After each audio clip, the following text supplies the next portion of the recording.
all these different people are telling you all these different things, and I think that's, quite frankly, where I'm at in my life right now. I feel like I'm an independent woman, and I've always kind of done what I wanted and gone after what I wanted, but then you get to a point and you're just kind of in there with everyone else. I just finished law school, and I've been working really hard towards becoming a lawyer. I really thought it's what I wanted to do. I mean, I charged at it. I had this prize of what I wanted. I was focused, I was determined, I worked hard, and now I'm a lawyer, and I just don't think it's what I want to do. I don't feel like where I am right now will allow me to naturally evolve to the person I'm supposed to be. At a certain point in your life, you feel like, okay, I've got this all balanced. I don't want to change anything, because if I change anything, something's going to happen. And my kids are doing good. I'm bringing in a good salary. We're making the house payment. We're paying the bills. The cars are running. If I change one little thing, is it all going to fall apart? I have been a stay-at-home mom for 5 years. I love my kids to death, and they're at an age now where they can go back to school, and now I'm just kind of feeling like I want to work. I want to go back to work, but I want to be there for my kids, and I know that I can't do both. I'm a little lost. I'd like to have a job that when I come home at night, I know I accomplished something. I made a difference in this world. I just need something bigger than myself. You know, I'm my kid's mom, I'm my husband's wife, I'm everybody's something, but I don't have anything for me.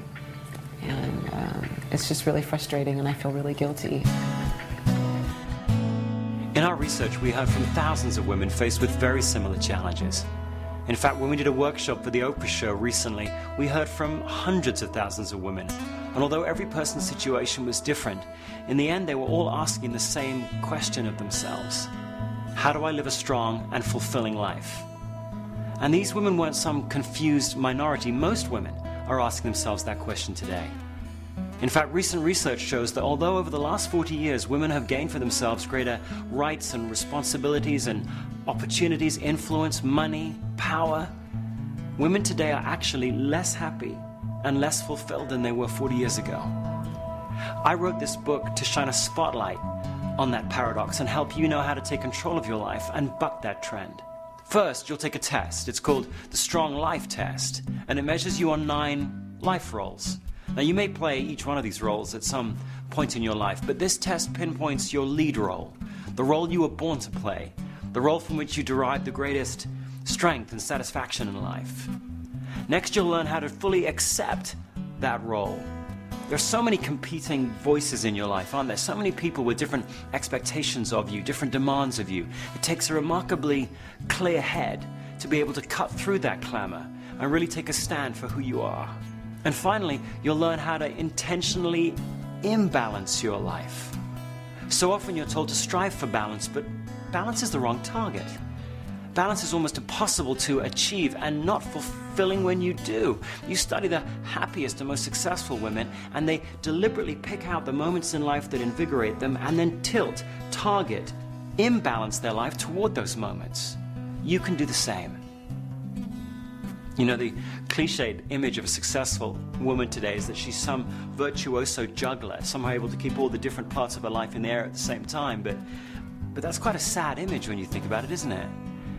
Because the core skill of juggling is throwing, not catching. And if you spend your entire life as a juggler, you'll never hold on to anything long enough to really feel it. The core skill of life isn't throwing, it's knowing which are the right moments to catch, to draw those moments in toward you and then cradle them.